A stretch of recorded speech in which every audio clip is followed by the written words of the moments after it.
Alors ce livre, c'est tout simplement la fin d'un triptyque consacré au rendez-vous manqué. Le premier rendez-vous manqué, c'était Dieu sauf au Pays Basque avec la paternité manquée, le point de vue d'un homme sur la fausse couche de sa femme. Le père de fils et du rock'n'roll, c'était la filiation manquée, un enfant qui rate son rapport avec son père et non pas souvent ce que l'on traite le père qui est un salaud, un alcoolique, démissionnaire. Là, c'est vraiment l'enfant qui était un salaud.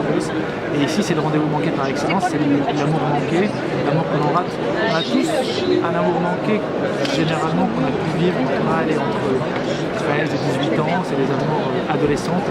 Et on y pense toujours tout le long de sa vie avec un petit pincement au cœur en se disant et si ça avait pu fonctionner, pourquoi ça n'a pas marché. Et on est un peu hanté par certains fantômes et c'est ces fantômes-là que j'avais envie d'exhumer. J'infuse d'abord très très longtemps en ne faisant rien. Mon père me dit que je fais un très beau boulot parce que je travaille quand je travaille pas, ce qui n'est pas faux.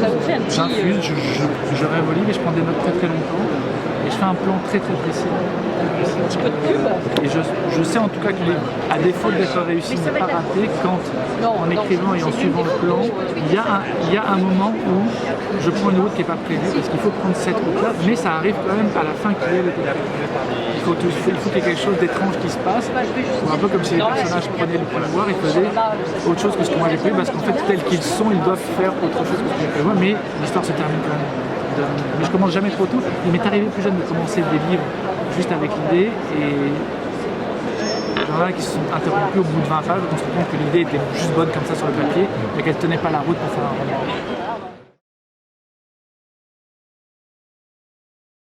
Ça fait partie, le triptyque consacré au rendez-vous manqué sera ma seule incursion dans ma propre vie. Après, j'écrirai plus jamais sur moi. Les autres livres que j'avais fait avant ne parlaient pas de moi du tout. Donc il y a un peu de moi, certes, beaucoup, on va dire 99%, peu. Et non, la seule différence qu'il y a entre Gabriel et moi, c'est que Gabriel se dégarnit un peu, alors qu'il a 38 ans, moi j'en ai 40, et pour l'instant je perds pas mes cheveux et j'en suis ravi. J'espère que ça va continuer.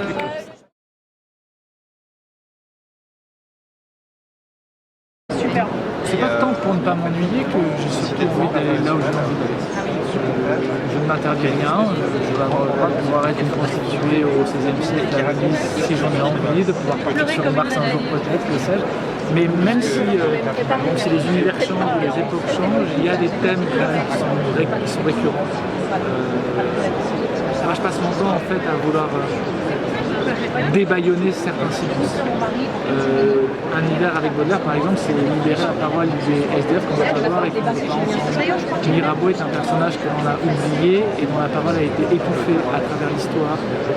Dieu sauf au Pays Basque, c'est la parole du père dans l'événement que l'on vit avec une femme qui est une fausse couche. C'est la parole généralement qu'on n'écoute pas, qu'on ne demande pas qui est un silence. Et ici, dans Ligne brisée, c'est cet homme et cette femme qui se sont aimés quand ils étaient adolescents, ont plein de silence entre eux, ne se sont jamais parlé, ils vont enfin se parler. Donc il y a quand même une sorte d'obsession d'aller débaillonner les silences et les non-dits, mais qui s'incarnent effectivement dans des univers différents.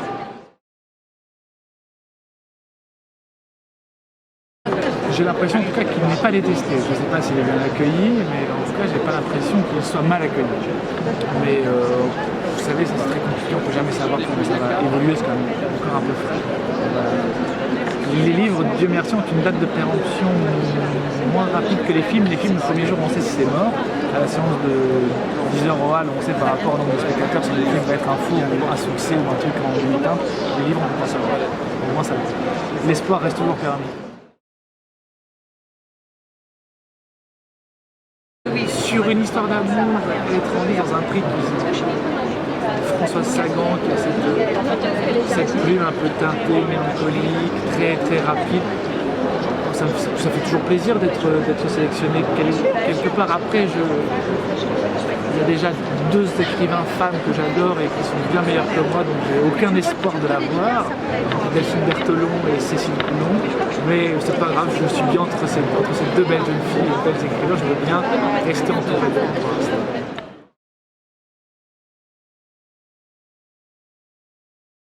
Oui, c'est surtout maintenant devenu très important différemment parce qu'il y a plein de personnes qu'on connaît par les réseaux sociaux, par Facebook, par Twitter, et on se rend compte en vrai dans les salons du livre. Et c'est assez intéressant de casser le mur virtuel et de les ça c'est vachement bien. Oui.